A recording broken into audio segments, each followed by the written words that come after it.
E voltamos com Cai na Roda. Nossa convidada de hoje é Ana Peta. Ana é atriz e, entre tantos trabalhos em teatro, TV e cinema, ela tem dois que eu gostaria de destacar. Um é a série Unidade Básica, que é na Universal. E o outro é o documentário que ela está lançando agora, uma coprodução com a irmã Helena Peta, que é Tudo Verdade. Tem outro nome antes. Depois a Ana explica para a gente direitinho. Ana, obrigada por sua participação aqui na TV GGN, principalmente no Cai na Roda, que é o programa das jornalistas do GGN. E eu gostaria, antes da gente entrar na prosa, eu gostaria de pedir aos nossos telenautas que deem o joinha, compartilhem o vídeo, façam com que a TV GGN seja mais relevante para o Google e tudo mais. Vamos que vamos. Ana, você vai conversar com a Cíntia Alves, Patrícia Faerman, Gabriela Lodi, e Tatiane Correia e eu, Lourdes Nassif. Vamos começar a nossa rodinha. Ana, os dois trabalhos seus que eu destaquei, que é a série Unidade Básica e a série e o documentário, os dois têm como ponto central, como ponto de sustentação, o SUS. O SUS colocado em forma de arte, em forma de alerta. Como foi essa experiência da Unidade Básica e por que partiu para o documentário depois de tanto tempo com esse seriado? Bom, primeiro eu queria agradecer o convite de estar aqui no Cai na Roda, dizer que é uma alegria para mim. Faz tempo que a gente tenta se encontrar e acho que foi o melhor momento que isso podia acontecer. Então, para mim é um prazer estar com todas vocês, fazer uma roda de mulheres, conversar sobre cinema, sobre audiovisual, sobre arte, sobre política, enfim. Então, para mim é uma alegria imensa. Muito obrigada pelo convite. A Helena, minha irmã, é médica e ela trabalhava numa unidade básica de saúde. Ela é infectologista.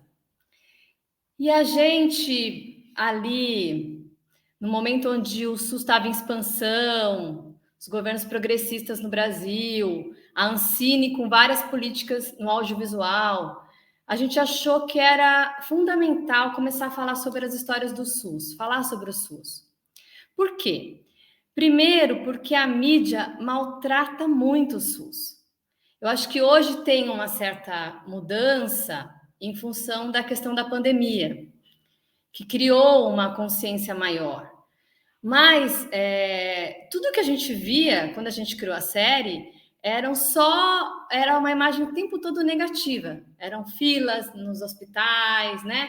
Aquelas manchetes sensacionalistas. O que a gente sabe que tem muitos problemas que precisam ser enfrentados, mas tem um lado do SUS que é um trabalho extraordinário, que são equipes de saúde da família que trabalham no Brasil inteiro, no interior, nas periferias, fazendo um trabalho excepcional, e que isso não era visto, essa história não era contada. Por outro lado, as séries médicas são um sucesso no mundo inteiro, inclusive no Brasil. E a gente assistindo, um dia a gente estava um domingo, assim, em casa, começando a ver Dr. House, sabe? E, assim, é super interessante, né? O ator é incrível, a série, enquanto o entretenimento, é muito interessante e tal. Mas aquilo não tem nada a ver com a nossa realidade. Assim, um grande hospital, um médico hiper especialista que não gosta dos pacientes e que vai descobrir uma doença através de uma coisa muito tecnológica e tal, sendo que os nossos problemas são diabetes, hipertensão, cuidar do povo pobre nas periferias, né? E aí eu falei para Helena, nossa, a gente podia fazer uma série médica. Ela falou, a gente podia fazer uma série médica numa unidade básica de saúde, que é onde ela estava trabalhando. E aí começou o projeto da série. A gente conseguiu parceiros muito interessantes, aí veio a Bulani, o Newton Canito, que é o roteirista. A gente conseguiu o canal, fundo setorial do audiovisual da Ancine, enfim, uma série de políticas também que proporcionaram a gente conseguir criar a série. Teve uma primeira temporada que foi um sucesso. E aí, pelo público, principalmente das UBSs, que isso é o maior orgulho para a gente, que os profissionais das UBSs assistem a série, e compartilham com a gente experiências e tudo, que a gente conseguiu criar um ambiente para até segunda, e a gente vai filmar a terceira agora esse ano. Então, essa é a história da série. Bom, começa a pandemia, todo mundo trancado em casa, né? Eu lavando tomate, que eu fui daquelas que fiquei desesperada. E a Helena estava com um filho pequeno, não estava na linha de frente, começou a ficar angustiada numa coisa que ela tinha que fazer alguma coisa, que ela tinha que agir. E eu acho que todo mundo ali naquele momento ficou pensando qual é, né? Quando você vive um momento histórico e você tem uma certa consciência que está vivendo um momento histórico, você fica pensando um pouco qual é o seu papel diante daquilo, né? E eu acho que o papel do audiovisual, do cinema, do documentário, é a construção da memória do momento, né? E a Helena começou em casa a entrevistar pelo Skype uma série de colegas que estavam na linha de frente. A gente de cara percebeu que a maioria eram mulheres. E aí ela foi fazendo essas entrevistas, a gente chegou um momento que a gente falou, a gente precisa ir atrás dessas mulheres para acompanhar como é que está sendo esse enfrentamento, como é que elas estão vivendo isso. Mulheres que tinham que ficar longe dos filhos, porque tinham medo de contaminar as crianças. Tudo isso antes da vacina. Realidades muito diferentes. Então, a gente foi no documentário. O documentário chama Quando Falta o Ar, que a Lourdes pediu para explicar. E o É Tudo Verdade é o festival de documentários que a gente participou e que a gente foi premiado como o melhor filme, que para a gente também foi muito importante, porque são poucas diretoras mulheres, né, que ganham esses prêmios em festivais. Então, serem duas diretoras mulheres, um filme que falam das mulheres do SUS, eu acho que tem um significado também importante nesse sentido. Mas o filme pegou bem aquele momento antes da vacina, e a gente foi a campo para acompanhar essas mulheres e a luta dessas mulheres com um governo genocida, assim, fazendo de tudo para cuidar das pessoas, arriscando a própria vida, se distanciando da família, mas para cuidar dessas pessoas, porque a gente achava que se tem que ficar alguma memória sobre esse momento, de quem lutou pela vida, né? De quem enfrentou o Bolsonaro, todas as medidas de morte do governo para fazer o SUS segurar a onda ali naquele momento, né? O Quando Falta o Ar faz referência a Manaus? Então, tem Manaus no filme também, tem Manaus. Mas o Quando Falta o Ar eu acho que tem um sentido que é o que a doença causa, porque para mim era uma coisa muito impressionante saber que as pessoas morriam por falta de ar. Manaus, isso fica mais bizarro, né? Porque Amazônia, tal pulmão do mundo, né? E as pessoas não tendo um cilindro de oxigênio. Então, tem a ver com Manaus, mas eu acho que tem a ver com todos nós também. Acho que todo mundo ficou um pouco sem ar, né? Ficou com essa angústia, né? Ficou com esse momento muito duro que a gente viveu no país e que é impressionante como se bobear a gente esquece rápido, né? E que num momento como esse ano de eleição e tudo, eu acho que a gente precisa lembrar muito desse momento, porque foi uma violência muito grande, né?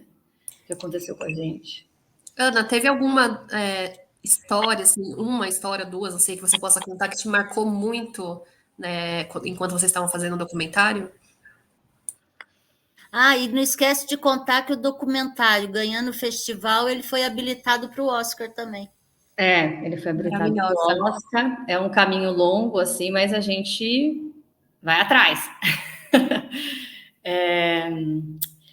São tantos momentos, mas assim, tem uma frase de uma médica de família de Recife, a Rafaela, no filme, que para mim é muito forte, né? Que ela fala assim: nós somos o SUS.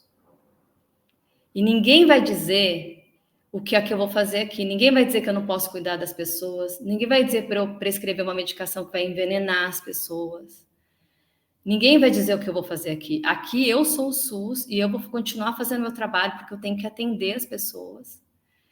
Então, essa força, assim, que elas colocavam, sabe, dava muita força para a gente também. Uma coisa que me chamava muita atenção, assim, que eu ficava... Porque a gente filmou... A Rafaela é a médica que a gente acompanhou no Morro da Conceição, em Recife, né? A gente esteve em Recife, no Morro da Conceição, nessa unidade básica. A gente acompanhou a equipe no HC, uma médica no HC, com as enfermeiras, toda a equipe do HC. E me chamava muita atenção porque elas conversavam com os pacientes entubados. As enfermeiras tem uma cena no filme que é um banho de leito, que é uma coisa que eu nunca tinha visto, assim. E como que as enfermeiras cuidam daquelas pessoas, e faziam a barba, e conversavam. E aí, eu conversando com elas, com a Roque, a médica da UTI do HC, ela falou assim, eu converso com os pacientes entubados, porque eu sei que ali tem um ser humano que pode me ouvir em algum momento, né? E todas as pesquisas mostram que se você conversa, se ele recebe visita de pacientes, se você fala, o grau de delírio é menor, a pessoa começa a voltar. Então, eu estou falando isso porque o que eu acho de mais impressionante dessas mulheres não é só o enfrentar a luta contra a pandemia, contra o Covid e tal, mas é uma ternura, sabe?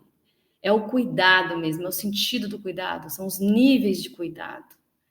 Então, tem ali uma humanidade, assim, no trabalho, no que elas fazem, que é muito impactante, assim, porque é o avesso de tudo que a gente vê na política, no governo federal. É o avesso de tudo isso, elas são outra coisa mesmo. Tem uma coisa que a gente fala no filme, que é uma frase do Camus, que ele diz na Peste, que em tempos de peste, né, em tempos de grandes catástrofes, há mais coisas a se admirar nos seres humanos do que a se desprezar. E eu acho que a gente foi atrás do que há de se admirar nos seres humanos, assim. E são essas mulheres do SUS. Que arrepiante, Ana. Primeiro, parabéns, né, pelo prêmio, que foi agora há pouco, né, faz alguns dias, então parabéns para vocês. Eu queria saber como que foi a organização desse documentário, porque duas coisas me chamaram a atenção, esse enfoque das mulheres, né, se isso foi algo já pensado antes, ou se durante as gravações vocês perceberam que a presença das mulheres era algo a ser destacado, como as funcionárias ali da linha de frente. E também a questão das regiões, vocês gravaram Recife, Manaus, Pará, né? Em lugares fora do eixo central, Rio-São Paulo, né?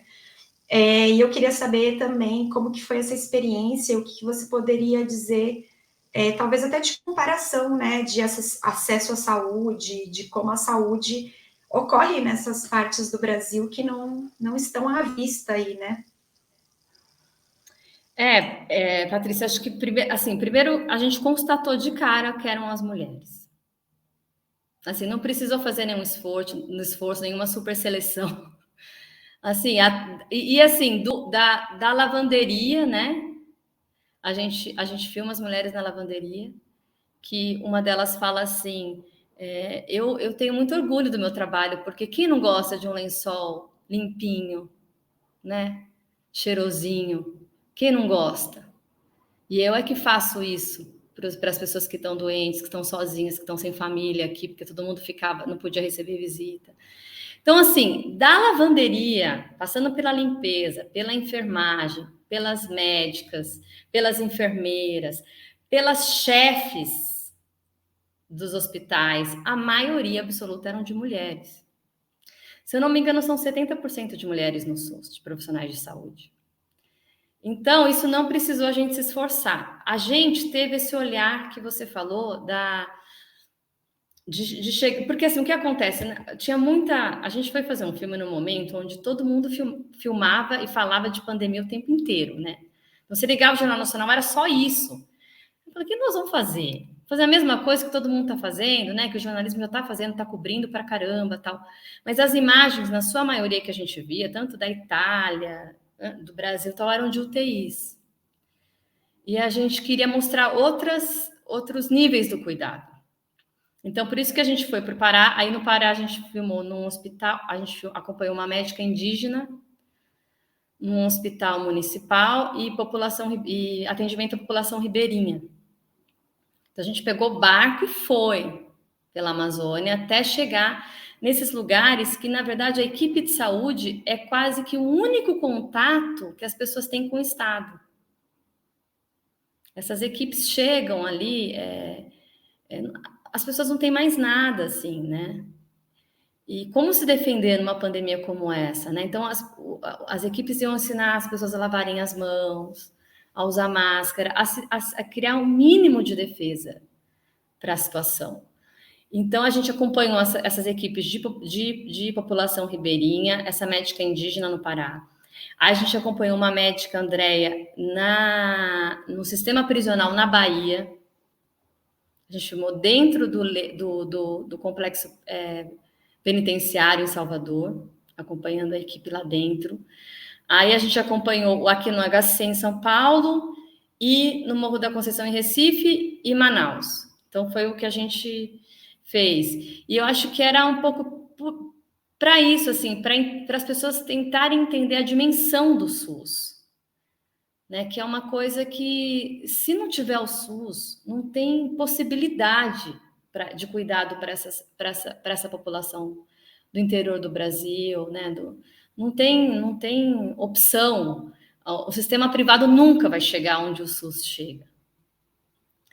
Então, por isso a gente também procurar ir para esses lugares que têm menos visibilidade, né, e menos assistência também.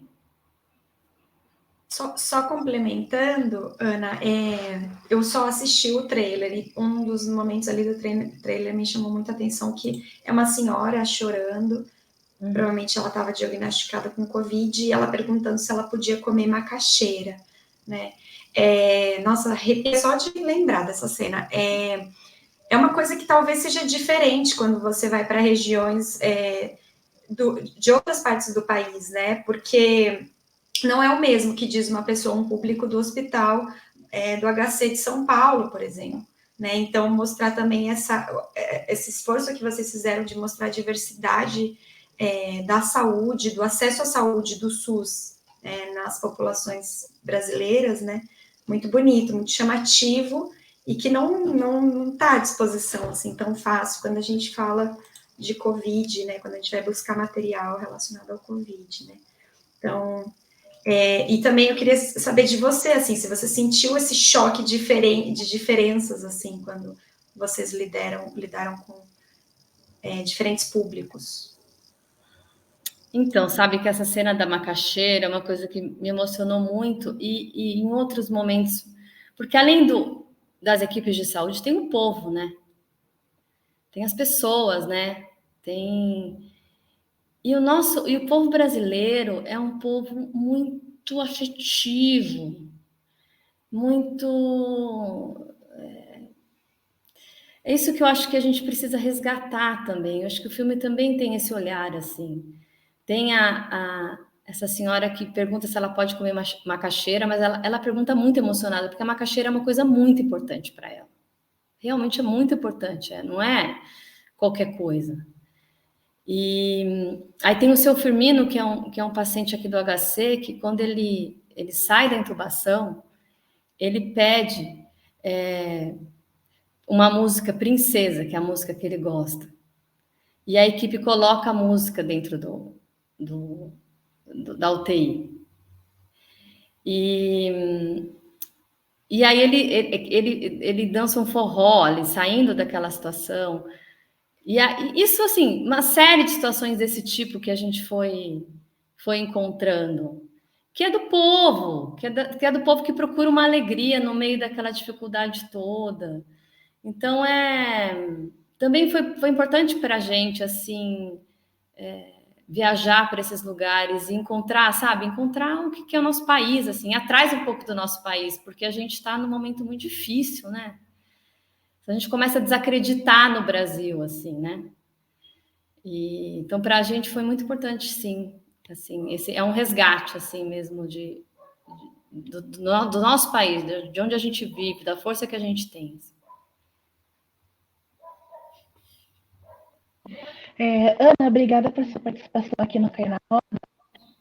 Falando um pouco, falando da série Unidade Básica, eu gostaria que você falasse um pouco sobre o final da segunda temporada, que trata especificamente de feminicídio, maternidade, que são temas que agora que têm ganhado mais relevância na mídia, porque as mulheres têm tido mais coragem de denunciar os seus agressores.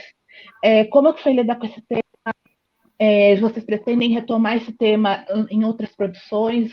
Fala um pouquinho mais sobre esse tema para a gente. Legal, Tatiana, você falar disso, porque quando a gente fez a primeira temporada, a série tem uma coisa interessante. Como é uma coisa que não acaba, né? É uma obra aberta. A gente vai evoluindo, a série vai evoluindo junto com a gente, né? A gente não tinha, nem eu nem Helena, a gente não tinha, as ideias feministas não estavam ainda, porque a gente criou em 2010 a série. Então não tinha o debate que tem hoje, sabe? E aí, quando a gente assistiu a primeira temporada, a gente achou que faltava muito essa discussão, trazer a questão das mulheres. E a Laura, que é a personagem que eu faço, também, como uma personagem mais forte, mais empoderada, né, mais ligada a esses temas. Então, a segunda temporada, a Laura vem muito diferente, ela amadurece muito no processo da primeira temporada e ela vai se ligar a esses temas das mulheres. Então, a gente tem o episódio 7, que trata de aborto, que eu acho que foi corajoso, inclusive, para o canal e para todo mundo envolvido com a série, porque a gente lançou a segunda temporada nesse momento do Brasil muito polarizado e o conservadorismo muito forte. E o episódio é muito direto, assim, muito contundente. Então, eu acho que para a gente foi importante fazer esse episódio sobre o aborto. E o último episódio, que é sobre feminicídio. E foi maluco, assim, triste, na verdade, porque quando a gente lançou a segunda temporada foi durante a pandemia. E a gente ficou com medo porque não tinha nada de pandemia na temporada, né? Então a gente ficou com medo, nossa, será que a gente está fazendo uma coisa muito nada a ver? Assim, agora na pandemia, fazer uma série uma série médica que não fala de pandemia.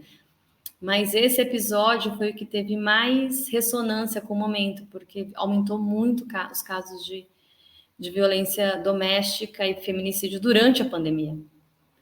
Então, quando terminou o episódio, foi ao ar, eu recebi, assim, olhei assim no meu Instagram, tinham, assim, dezenas de médicos e médicas de família, enfermeiras, me escrevendo, dizendo que estavam vivendo exatamente aquela situação, que chegavam na unidade básica, uma série de casos. E aí tinha muitos casos de estupro, né, dentro de casa, porque as famílias todas trancadas, aquele sistema de isolamento. Então, os relatos, assim, a força do episódio, naquele momento, foi muito, muito conectada com o que estava acontecendo. E teve uma coisa que eu acho interessante, que a gente tem uma cena que eu faço com a mulher, que está com a minha paciente, que está sofrendo a violência, que são os cartões, que ajuda a mulher a reconhecer o ciclo de violência. E esses cartões a gente sabia que as UBSs usavam, mas a gente não sabia muito como eles eram. E aí o pessoal da arte criou esses cartões.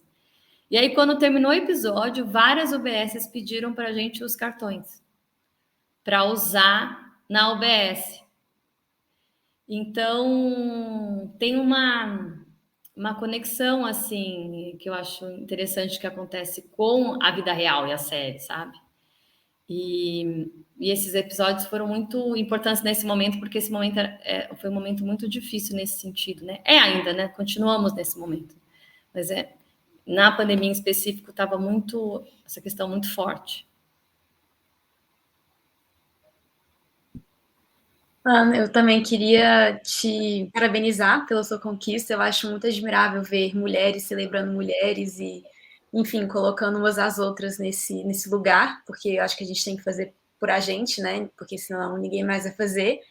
E eu queria te fazer uma pergunta, porque quando você pontuou do dado de que as mulheres no SUS são a maioria, são 70% são mulheres no SUS, e as mulheres estavam na linha de frente da pandemia, eu lembrei de um experimento social que um professor meu de sociologia fez na escola com a gente, depois eu vi viralizar no Twitter também, não sei se vocês já viram, que é aquele enigma que eles perguntam assim, que um pai e um filho sofreram um acidente de carro e alguém chama a ambulância, mas o pai não resiste e morre.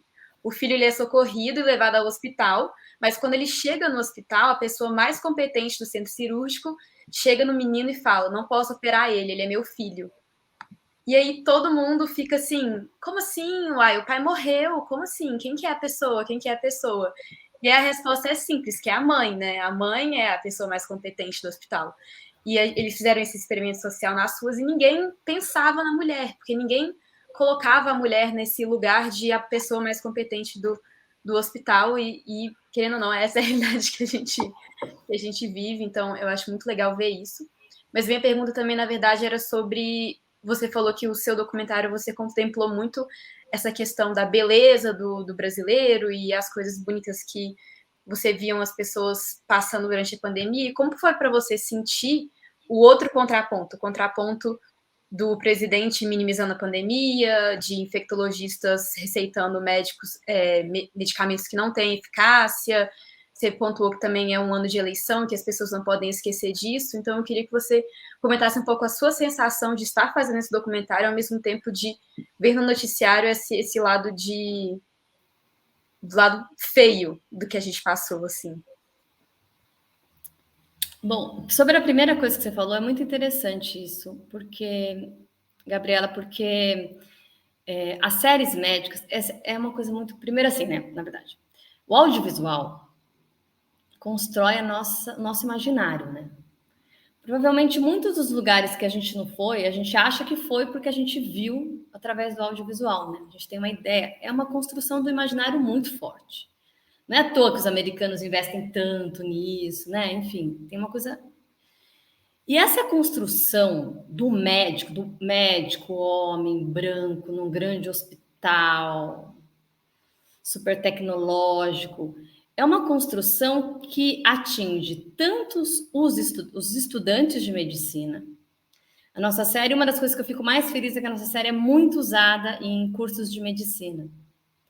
E tem muita gente que manda mensagem para mim falando assim, Ana, olha, eu assisti a série, eu decidi fazer medicina de família e comunidade. Eu não acho que a pessoa decidiu fazer medicina de saúde e comunidade porque ela viu a série. Tem alguma coisa no coração dela.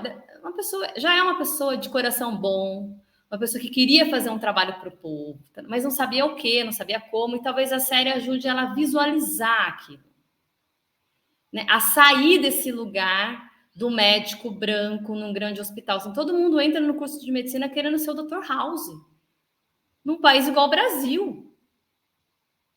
Então, eu acho que essa questão do imaginário, né? E aí vem toda a discussão que tem da importância da representatividade, enfim, tudo isso que a gente tem acompanhado hoje, né?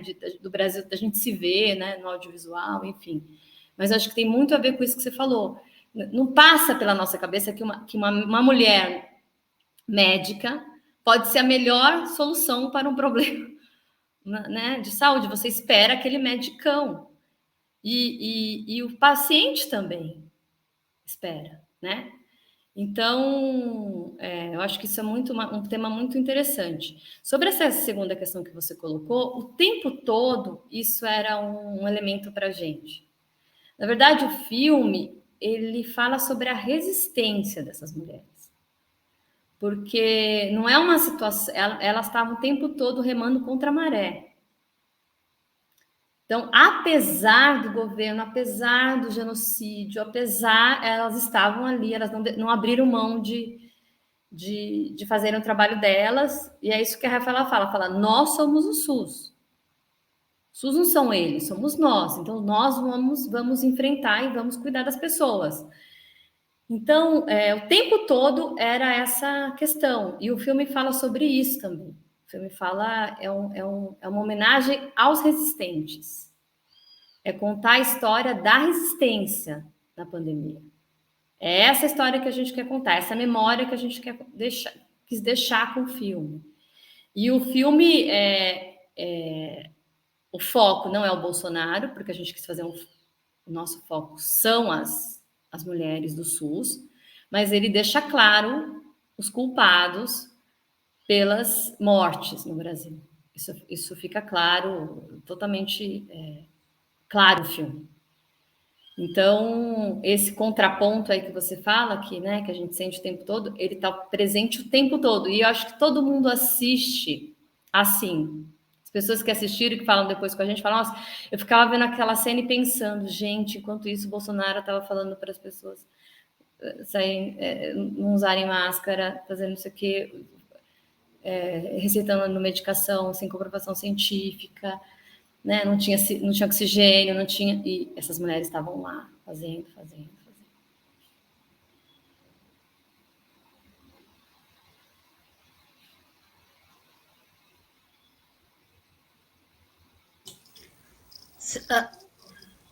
Quer falar, Lu?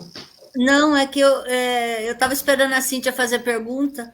Ela ameaçou uma vez e depois não fez mais. Cíntia, é tua vez, depois eu... Tá bom, eu ia comentar que a Ana, dá pra ver na obra dela, no posicionamento dela, que ela é uma pessoa muito politizada, né? Porque fazer um filme sobre o SUS, você tem que ser politizado de alguma forma. E ela também tem 2 filmes sobre a ditadura, que eu acho que ela pode falar um pouquinho sobre isso também.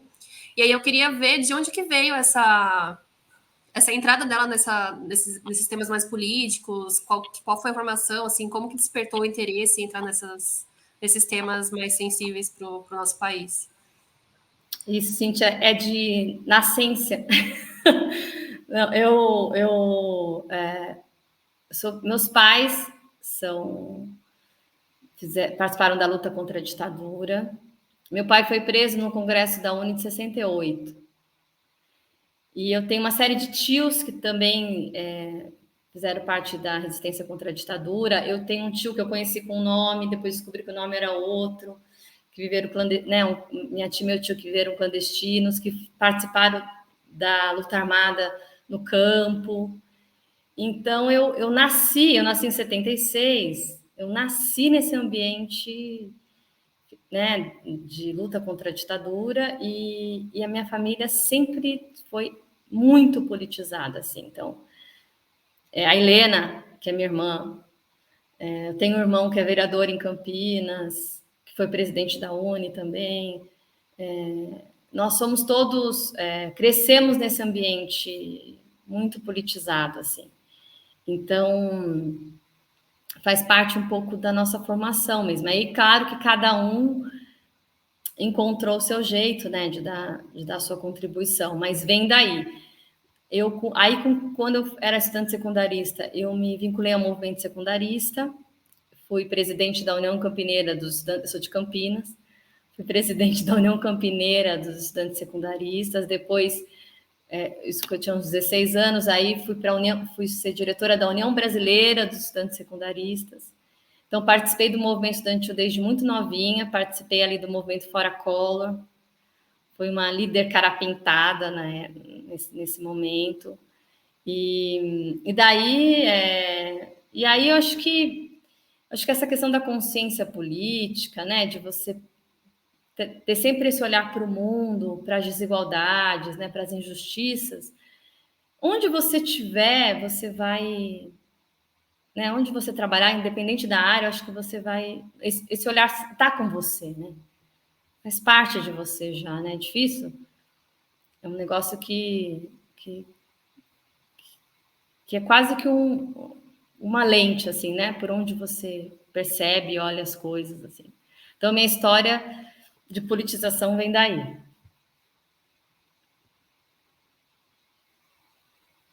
Ai, agora sou eu. Eu fico esperando a minha vez para não atropelar as meninas. A gente vê muita série realmente de pronto-socorro na televisão. Tem aquela famosa americana, que deu origem a tantas outras, e foi a partir daquela ideia ali. Tem uma indiana, tem uma turca. Então, você tem no mundo inteiro, você tem expressões da saúde nesses países. Você tem vários países que lançaram sua própria série.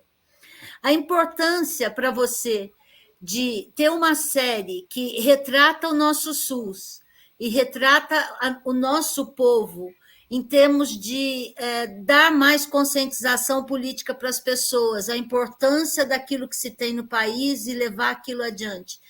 É recompensador o que você tem como retorno? É muito.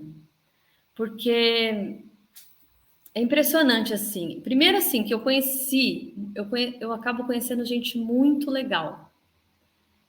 Então, essas jovens médicos e médicas de família, sabe, que vão para o interior do Brasil para cuidar, para fazer um trabalho tão bonito, e gente que entra em contato comigo, estudante, profissional, que se sente representado. Tem um médico de família que outro dia mandou uma mensagem para mim falando: minha mãe tem 90 anos, eu assisti a série com ela e ela falou para mim: meu filho, agora eu entendi o que você faz. Porque é uma especialidade desvalorizada no Brasil. Desvalorizada. As famílias entendem como um fracasso profissional. Foi fazer medicina para trabalhar no postinho, né? Então, é uma coisa muito equivocada, assim. E a série, se a série ajudar um pouco a ir mudando essa visão, aos estudantes acharem legal trabalhar na unidade básica, se identificarem com os personagens, né?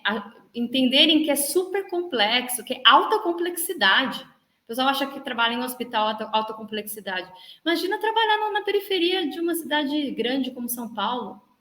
A alta complexidade que é isso, as questões, os dilemas que os médicos têm que lidar, né, que a equipe tem que lidar. Então, e tem uma coisa, uma história que eu sempre conto, porque é uma coisa que mexeu comigo, que foi, eu fui fazer a série, a primeira temporada, e a Laura, minha personagem, ela se apaixona pela UBS. Ela chega lá, tipo, para ganhar uma grana, fazer um estágio, para depois ir embora fazer a especialidade dela, mas ela se envolve com aquilo, ela se apaixona pelo trabalho na UBS durante a temporada. E eu ficava procurando, assim, em mim, esse sentimento, sabe? Eu entendia, as pessoas me explicavam, tarará, mas eu ficava procurando, assim, você tem que procurar no seu corpo, nas suas emoções, né? E aí, o consultório da Laura não tinha nada, assim, no começo da temporada, era vazio. E depois ela ia ganhando um monte de presentinhos dos pacientes. Porque o pessoal da arte ia nas UBSs e via que os médicos ganhavam esses presentes. E aí um dia foi um patrocinador no set e eu fui explicar isso para o patrocinador. Eu falei, olha, tá vendo isso aqui? São os presentes que a Laura, Ana, que a Laura, minha personagem, ganha dos pacientes. Aí tinha, assim, um desenho de uma criança, tinha um crochê de uma senhora, uma lembrancinha, uma coxa bordada com o nome dela, um monte de presentinhos, assim. E aí eu comecei a explicar, eu comecei a chorar. E eu falei, caramba, eu entendi. Porque é isso, é um nível de vínculo que esses profissionais têm com os pacientes, são relações de afeto. Então, não é um checão no final da consulta. É um outro tipo de vínculo, assim. E aí eu fiquei pensando, gente, esses presentes é o que as pessoas têm para dar, né? É a forma de retribuir aquele cuidado, é a forma de mostrar que se sentiu cuidado, que se sentiu, né?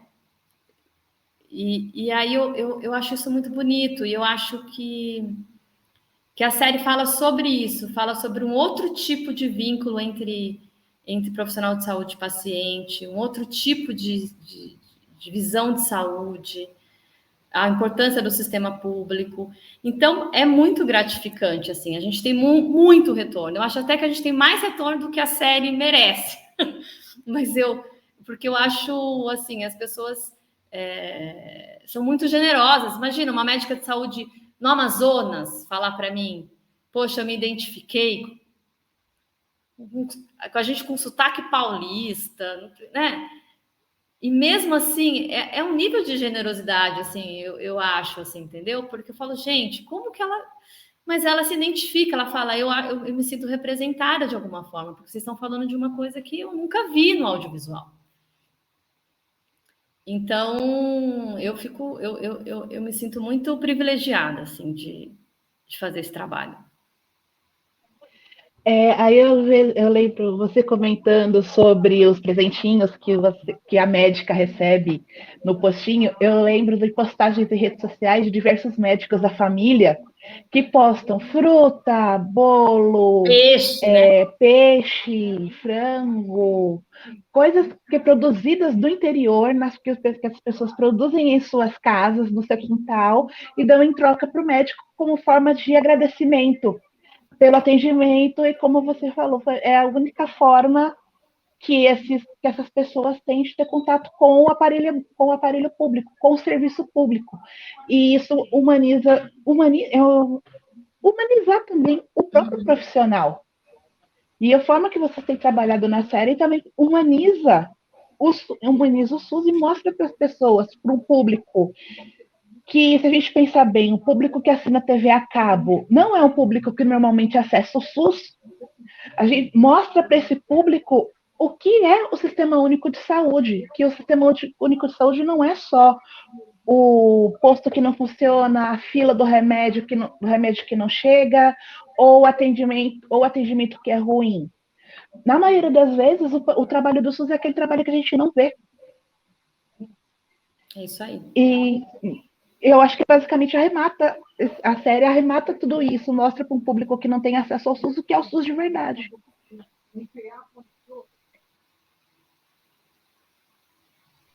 E só mais uma perguntinha, eu gostaria que você falasse um pouco sobre aquela série que você fez sobre o Guerrilheiro do Araguaia, Oswaldão. O documentário que você produziu. Foi um dos primeiros que você produziu, inclusive, não? Sim. É um documentário sobre o Oswaldão, que é um guerrilheiro do Araguaia. E eu tive acesso a imagens do Oswaldão na Tchecoslováquia. Ele foi fazer um treinamento na Tchecoslováquia e a gente recebeu essas imagens. Eu fiquei louca com essas imagens. E aí, junto com outros 3 diretores, o André e o Fábio, a gente resolveu fazer um documentário sobre o Oswaldão, que é um personagem incrível da história do Brasil, assim. O Oswaldão foi para o Araguaia e se transformou num herói mítico, assim. Até hoje ele é cultuado em rituais. Existe toda uma mística em torno da figura dele. Então, assim, o Oswaldão, ele se misturou de um jeito com aquele povo e foi assassinado de uma forma tão bárbara. A cabeça dele foi exposta para a população do Araguaia. O corpo dele nunca foi encontrado, assim como dos outros guerrilheiros. E é uma história que a gente não conhece, né? Que os estudantes no Brasil não conhecem.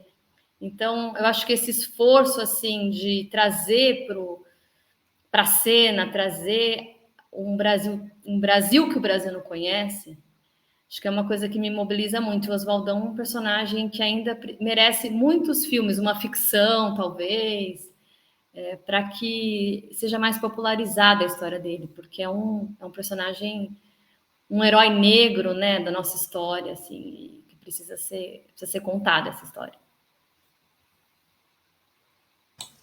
Ana, aproveitando a pergunta da Tati, se você puder falar um pouquinho também sobre o documentário Repare Bem. Você idealizou, né, o documentário Repare Bem, que também fala sobre a ditadura, né, história de 3 gerações de mulheres, né, perseguidas, etc. E também foi premiado. E já aproveito para trazer um pouquinho esse tema para a atualidade, se você tem projetos aí para voltar a tocar nesse tema no audiovisual, uma vez que até hoje, inclusive esse ano, tivemos vários episódios aí de homenagens, né, à ditadura, tratando a ditadura como uma revolução, pelo atual presidente, pelo vice-ministro da Defesa, etc. É tão maluco isso, né? Porque quando eu tive a ideia do Repare Bem e propus para Maria de Medeiros, que é a diretora, era o momento da reparação. Na verdade, o filme ele chama Repare Bem porque era a comissão de anistia, reparação, comissão da verdade, né? Então, a gente estava num momento onde a gente achava que estava superando essa história, assim, né? né, que estava acertando as contas com a história, assim, e de repente virou um filme que era um filme sobre uma história passada, virou uma questão atual. E o Repare Bem, ele conta a história, é parte da Denise Crispin. A Denise vive na Itália hoje, é uma amicíssima minha, a gente virou muito amigas depois do filme. A Denise foi companheira do Bacuri, ela estava grávida, ele foi assassinado na prisão, muito torturado e depois assassinado. Ela teve a filha dela na prisão e conseguiu fugir com a filha para o exílio. E depois de 40 anos, ela volta ao Brasil com a filha com 40 anos para a sessão da Comissão de Anistia para o Estado brasileiro pedir desculpas a ela e a filha. Só que conhecendo a história da Denise, eu descobri que a Denise, além de ter essa história, a Denise é filha de uma perseguida política do Estado Novo. Ela também nasceu clandestina, assim como a filha dela. Então, são 3 gerações de mulheres que viveram a clandestinidade, que nasceram clandestinas e foram perseguidas. E a Denise teve um irmão também assassinado na cadeia. Então, é uma história muito trágica, né? Muito triste, mas de muita luta também. Ela é uma mulher excepcional. Ela conta a história dela de uma forma assim, impressionante, assim, a força que ela tem, a clareza que ela tem de tudo que ela viveu, as tristezas que ela carrega, mas a consciência da importância da democracia, da luta dela, da luta da mãe. Então, o Repare Bem conta essa história. E tem uma coisa muito louca no Repare Bem, que eu vivi, que ele foi premiado no Festival de Gramado. E eu tinha acabado de ter meu filho, estava amamentando. E aí eu fui para o festival e não tinha essa discussão que a gente tem hoje também, de que você pode levar o filho, de que eu achava que não podia levar, né? Que não fazia sentido levar uma criança numa cerimônia de premiação e tal. E eu não fui na premiação. E a gente recebeu o prêmio de melhor filme do festival. E eu não fui por uma culpa materna, assim, achava que não podia deixar ele. Enfim, tô falando isso porque no prêmio do É Tudo Verdade eu falei, eu vou de qualquer jeito nesse. Eu achava que a gente não ia ganhar, não tinha. Achava mesmo, assim, porque os filmes são de altíssima qualidade da competição brasileira. Achava que não tinha a menor chance da gente ganhar. Mas eu falei, mas eu nunca mais deixo de ir. Porque é isso, né? A gente sofre o tempo todo de uma coisa, uma mistura de síndrome de impostora, com culpa materna, com não sei o que lá, que vai segurando, parece, a gente, né? E você vai descobrindo que você tem que se libertando, né? Ir para frente. Eu quero a tua opinião. O que é fazer arte hoje no Brasil que nós estamos vivendo? Qual o entrave para que as coisas aconteçam além do governo Bolsonaro? Nossa, é muito difícil. É muito difícil. Eu tenho colegas, né? Eu sou do teatro e é muito difícil porque você teve um desmonte de uma série de políticas públicas construídas durante muitos anos. Então, você tem muito poucos meios de fazer. É muito difícil. Muitas coisas ainda sobrevivem porque tem um resquício de lá atrás, assim, né? Então, acho que a série, por exemplo, ela foi criada num momento que tinha uma série de apoios e tal, e depois ela se manteve porque ela tem um público, porque ela tem um retorno de público e tal, mas talvez começar uma série como essa agora fosse muito mais complicado. Quase impossível, talvez. Então, é muito difícil mesmo, assim. E a gente está falando do audiovisual que tem alguma estrutura, né? Tem um mercado, tem... Mas para as outras áreas, né? Para o teatro, para a música, para a dança, para o circo, para a cultura popular, é um estrangulamento total. Eu acho que tem é resistência, né? Eu acho que quem está fazendo na garra, assim, tentando segurar a onda, porque também a gente que é artista também não vê muito um outro jeito de estar no mundo, né? Então é quase uma necessidade vital, assim, de existência mesmo. Mas é muito difícil, assim, a gente está vivendo um momento terrível, assim. Espero que a gente consiga virar esse jogo.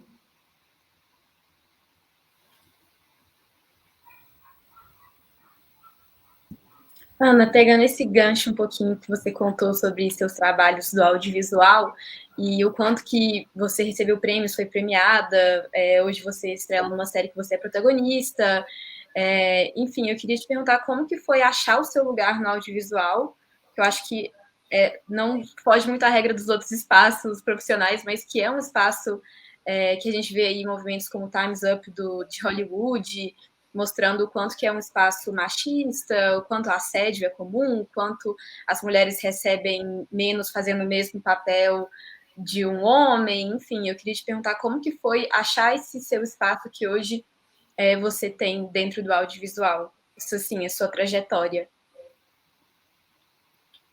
A minha trajetória é meio maluca, porque eu fui para o teatro, né? Aí depois fui para o audiovisual, sou atriz, aí comecei a dirigir, então eu fui entendendo assim o que eu poderia fazer, né? Que eu teria condições de fazer.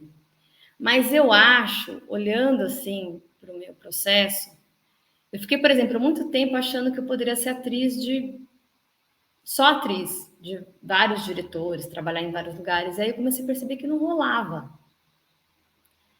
E que o meu caminho só começou a fazer sentido realmente, eu me senti potente quando eu comecei a ser autora dos meus trabalhos.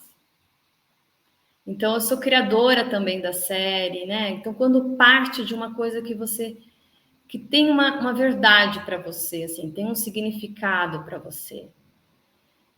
Eu sinto isso, eu sinto assim no meu processo, quando eu entendi que eu poderia ser autora, que eu poderia criar coisas a partir do meu olhar sobre o mundo, aí eu me senti mais forte inclusive para atuar. E aí acho que tem essa coisa das mulheres, né? Você o tempo todo você coloca. Às vezes tem situações que eu falo assim: se eu fosse um diretor homem, essa pessoa falaria assim comigo? Falaria desse jeito comigo que falou agora? Sabe? O tempo todo você fica né? Então, aí você fala: não, essa pessoa não falaria assim comigo, então não vou deixar que fale assim comigo. Não pode falar assim comigo. E aí você vai demarcando posições e convidando e tendo esse olhar, né, de ter mulheres perto de você, de chamar, né, de ver as mulheres como parceiras desse processo. E eu acho que essa é a grande mudança, né? Quando vê um programa como o de vocês, né? Você entender que essas parcerias é ali que a gente se faz mais forte, né? E isso muda tudo. Isso e vai mudar muita coisa ainda, porque eu acho que a geração de vocês, que são mais jovens do que eu, são gerações mais conscientes ainda, que vêm com isso com mais clareza. Então, eu sinto, assim, que a gente vencendo essa onda conservadora que nós estamos vivendo agora, a gente conseguindo fazer o Brasil voltar a sonhar, eu sinto que a gente pode fazer coisas maravilhosas pela frente. Assim. Tem muito potencial aí de muitas meninas com a cabeça cheia de ideias para construir coisas muito bonitas. E lembrar, né? O olhar tem que ser tentar fazer essa parceria com outras mulheres, puxar mulheres também, porque o homem mais feminista que existe também é um machista. Não existe homem que não tenha, que não peque, e mulher também. Se a gente tem mulher, calcula homem. Exatamente. Tem muita mulher machista por aí. Não, e eu pensava, fazendo o filme, eu pensava assim, qual vai ser a diferença de ser uma diretora, serem diretoras mulheres e diretores homens, né?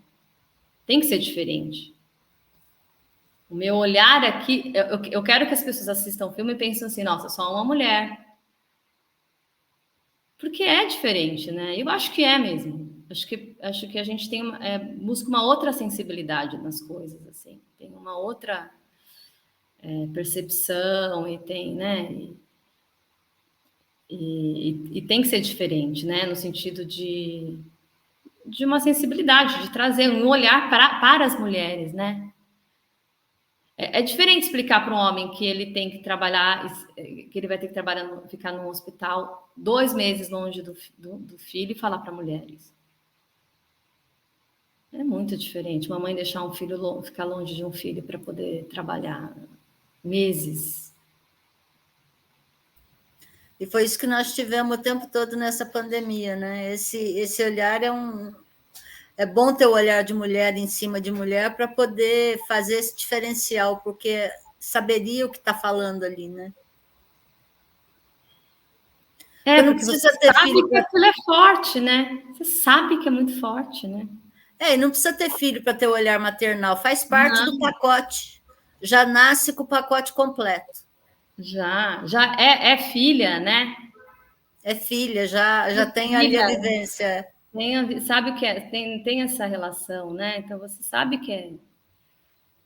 Enfim, acho que são coisas que esses olhares, né? Que essa sensibilidade, assim, que é para a subjetividade, né?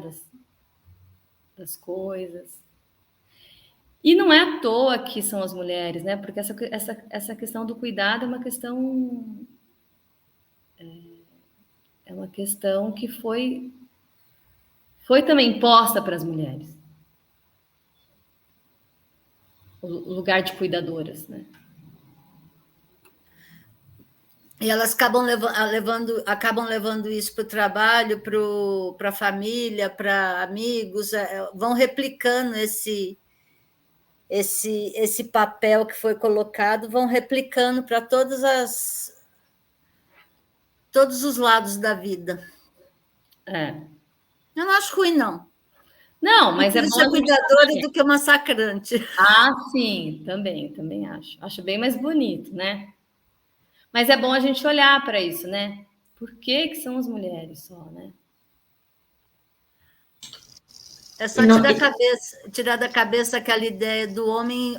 Não, ele ajuda. Ele não ajuda, ele divide porque é obrigação dos dois. Quando você quebra isso, você já quebra metade das coisas. E essa cobrança, né, que a mulher tem de talvez só sendo diferente para receber algum destaque também de reconhecimento, né?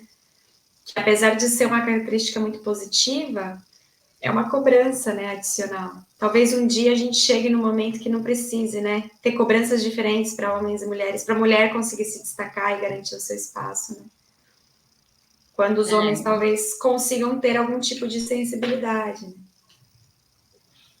né? Abrir mão dos privilégios, né? Essa é o maior desafio que a gente tem, né? Vocês, mães, têm esse desafio. Mães de meninos. Mãe de meninas, que não transformar as meninas em reprodutoras desse personagem aí que foi criado. E mãe de meninos que para construir, né, ajudar a construir homens mais conscientes. Gente, transformamos isso num palanque pelos direitos feministas, assim, das mulheres. Que bom, tá certo. Tá certo, não tá? Um bando de mulher reunido, uma hora ia ter que chegar nesse ponto. Só mais uma última pergunta que nós estamos quase acabando. E adolescentes? Na série, o approach no problema de adolescentes, a gravidez precoce, DST, a série chegou a abordar esses temas dos meninos e das meninas? Sim. A gente tem um episódio sobre AIDS na primeira temporada e um episódio sobre direitos reprodutivos, aborto na segunda temporada. A gente tem abordado, sim, que é um problema muito sério no Brasil, né? Na verdade, a gente vive isso constantemente, assim, né? E agora, na terceira temporada, a gente vai falar sobre pandemia, a gente vai voltar para esses temas também. Porque não tem educação sexual nas escolas, como que esses meninos e essas meninas podem crescer com uma consciência maior com relação a corpo e direito reprodutivo? Não pode. O ideal seria que a gente tivesse uma série para esse público. Assim, Unidade Básica aborda esses temas, né? Mas eu acho que a gente precisava ter uma série no Brasil que se comunicasse com esse público. Eu sei que eu tenho uma filha de 15 anos e não tem, né? Uma série que se... Bem ou mal, quem fazia esse papel era Malhação. Era o único programa para essa faixa de idade para discutir temas mais espinhosos. E é importante porque é uma geração que essa coisa da pandemia é uma coisa muito, muito forte, assim, né? Uma geração que ficou presa 2 anos. Mal viveu. Que agora volta querendo descobrir tudo e, enfim, acho que devia ter umas séries, enfim, programas mais dirigidas para esse público. Assim, a gente faz na Unidade Básica, mas não é exatamente um espaço que se comunica, né? Os protagonistas sou eu, Cacucioca. Tem que ser um negócio de jovem, né, para poder se comunicar de verdade, eu acho, assim. Quando o Brasil voltar a ser Brasil, que a gente conhecia um tempo atrás, pode propor uma série dessa para a TV Brasil, quando ela voltar a cumprir o papel que lhe foi atribuído no começo. Seria maravilhoso. Seria maravilhoso mesmo. Bom, eu estiquei um tiquinho aqui, nós cumprimos o nosso prazo aqui de programa. Ana, eu gostaria de te dizer muito obrigado por sua participação aqui, ter a visão, a sua visão do SUS é uma coisa importante, porque o SUS é uma luta importante, uma luta de todos nós, e nós abraçamos essa luta dentro do GGN. Dito isso, o GGN está de portas abertas, sempre que você quiser passar o seu recado, se precisar de um palanque extra, pode usar o GGN, você tem os contatos, e fazer aí a gente ajudar a replicar qualquer nova discussão. Gente, eu que agradeço. Foi uma conversa ótima, além de a gente falar de vários temas importantes e sentir assim, são companheiras, né? E é muito bom estar com as nossas companheiras, né? De luta, e eu acho que é isso que a gente tem que fazer, se reunir, estar junto, lutar junto, juntar as nossas forças, nossas energias. Esse é o momento. Então, agradeço demais o convite, foi muito legal. Espero encontrar vocês 5 em outras situações da vida para a gente conversar mais, bater mais papo. Bater um papo, tomar uma cerveja. Tomar uma cerveja. É nóis. Obrigada, Ana. Obrigada, gente. Obrigada, gente. Muito legal. Encerrando.